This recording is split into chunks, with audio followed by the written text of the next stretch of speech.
Halo, Assalamualaikum warahmatullahi wabarakatuh.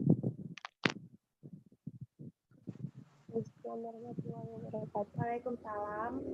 Baiklah, di sini kami dari kelompok 4 dari saraf flavonoid terpenilasi 1, yang mana di sini kami beranggotakan 4 orang, ya ada Nabila Zahra, Erma Johar, Zulia Nur Rahma, dan Wisliana. Baiklah, kami akan mulai dari permasalahan yang pertama. Kursornya hilang. Ya, Baiklah, ini permasalahan Nabila Zahra. Kepada Nabila kami persilakan.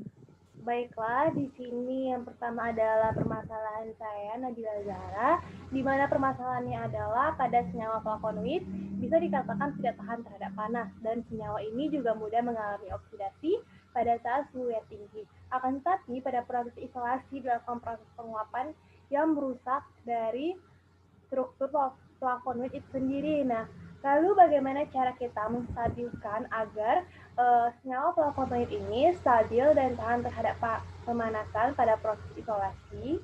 Baiklah, kepada teman-teman, saya ingin menjawab permasalahan dari saya. Baiklah, Nabila, saya ingin mencoba menjawab. Nah, jadi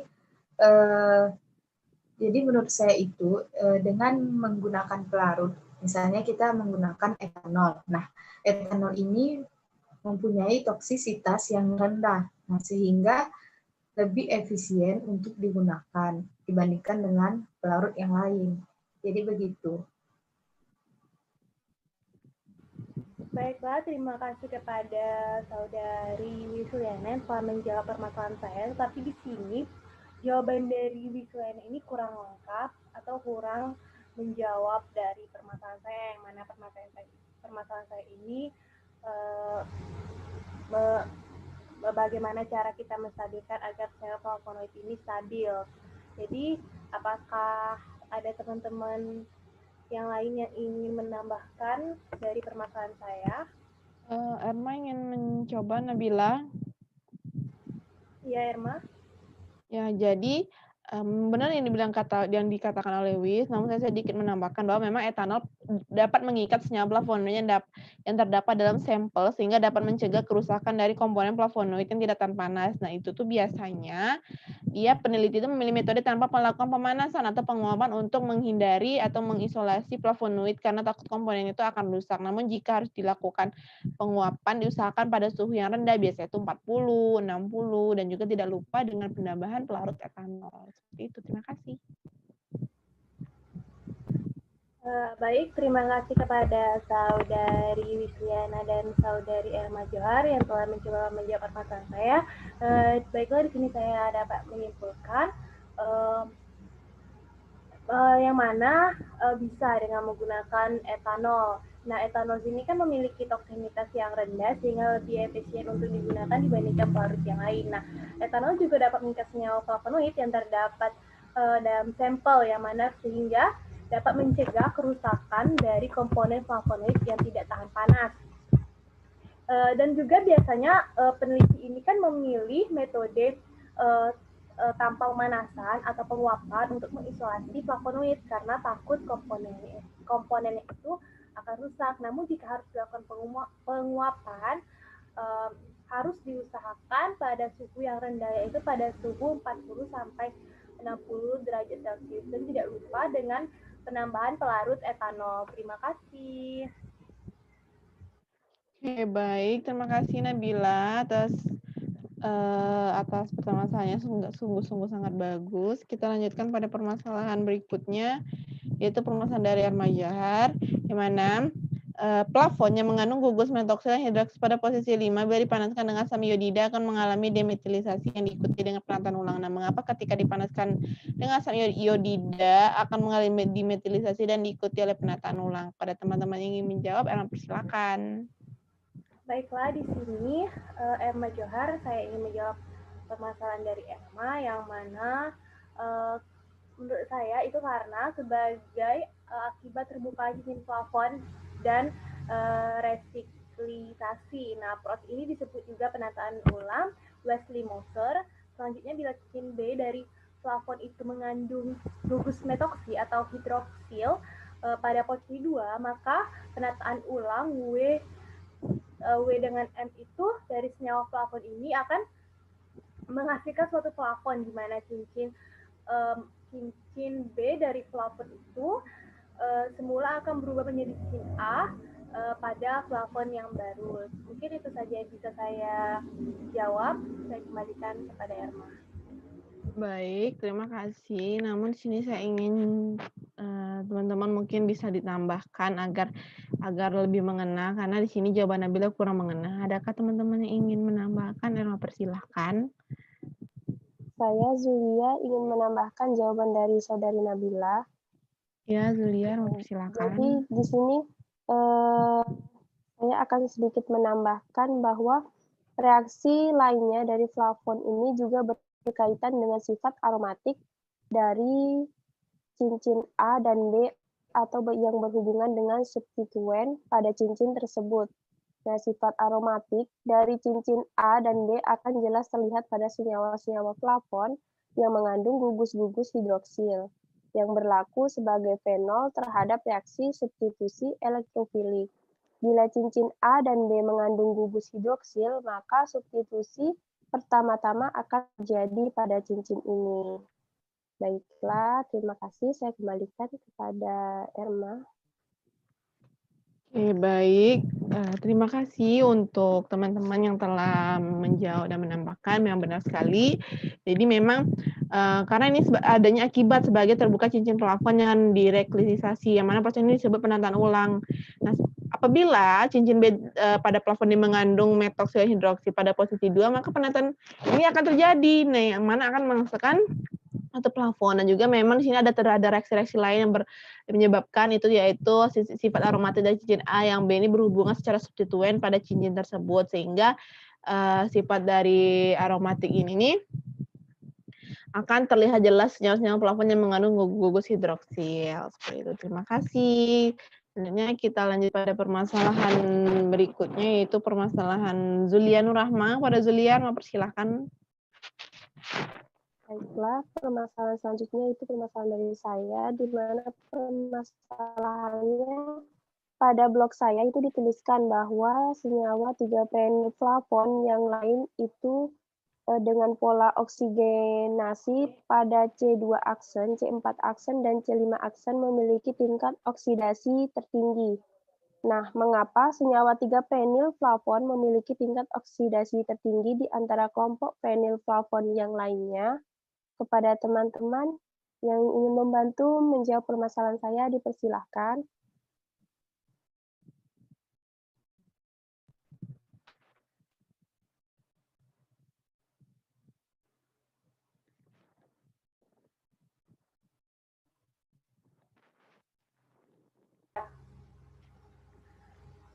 Erma ingin mencoba menjawab.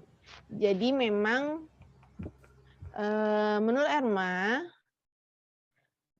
alasan mengapa senyawa kelompok C2, C4, dan C5 ini memiliki tingkat oksidasi tertinggi dikarenakan pada senyawa 3-penylflavon jenis ini memiliki pola oksigenasi pada C2, C4, dan C5, di mana diketahui senyawa flavon ini terpenilasi pada C6 atau C8 yang ditemukan memiliki pola monooksigenasi pada C4 dan oksigenasi pada C berapa lagi ya? Ada C3, ada C4, ada C2 atau C3, sehingga terjadi pembentukan cincin kromen pada senyawa ini. Seperti itu. Itu saja yang saya ketahui. Terima kasih. Baiklah, terima kasih untuk jawaban dari saudari Emma. Namun di sini saya kurang setuju dengan jawaban dari saudari Erma karena belum menjelaskan secara lengkap mengenai alasan dari 3-penylflavon ini memiliki tingkat oksidasi tertinggi. Nah, kepada teman-teman yang ingin menambahkan, dipersilahkan.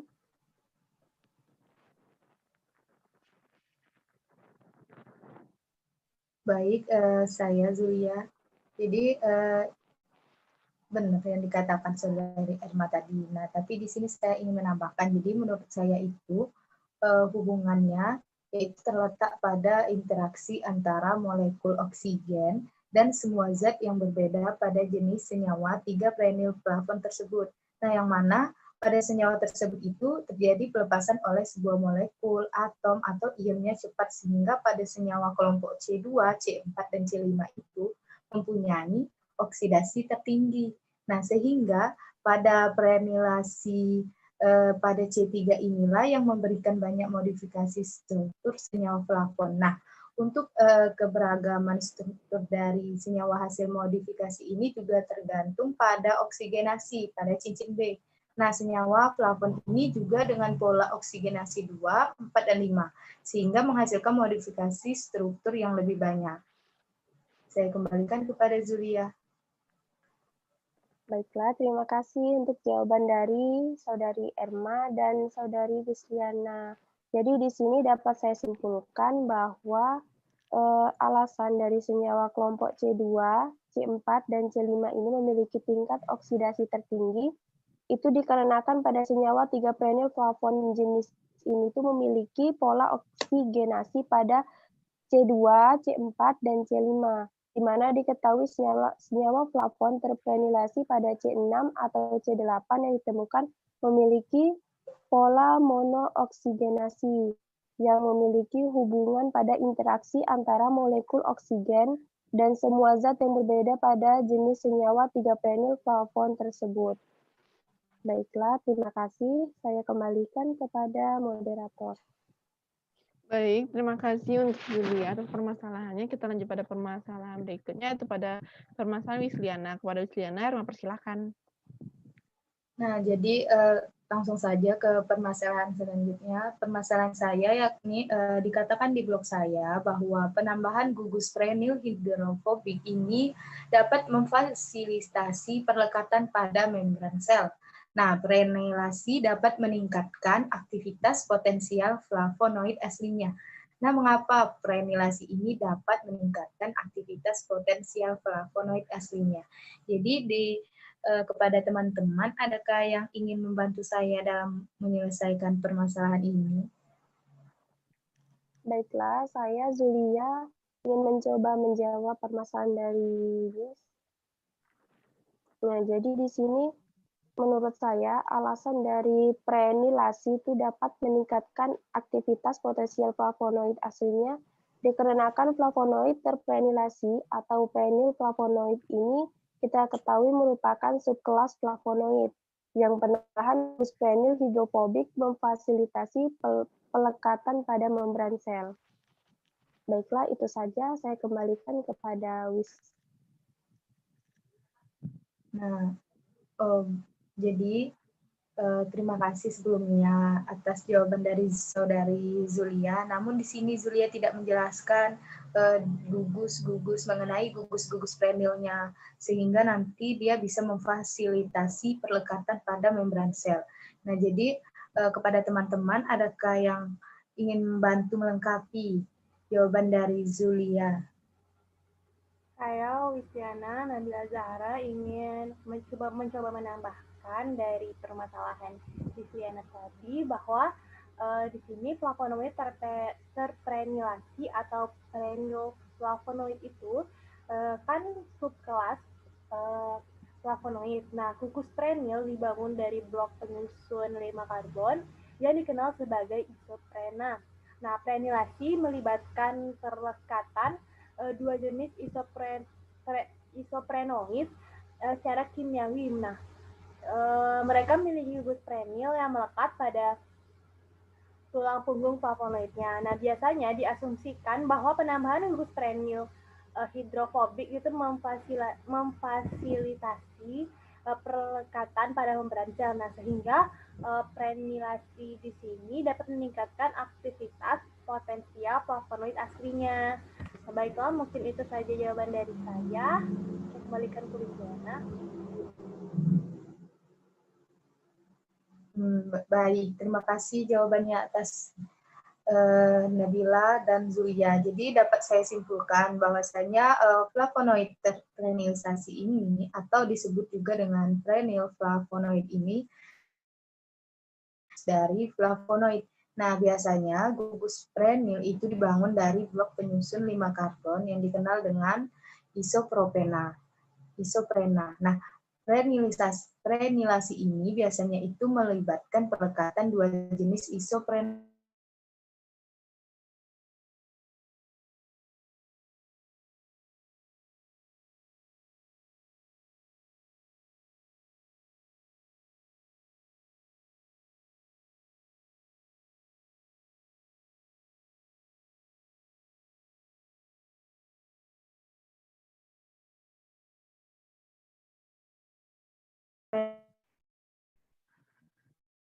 Liana.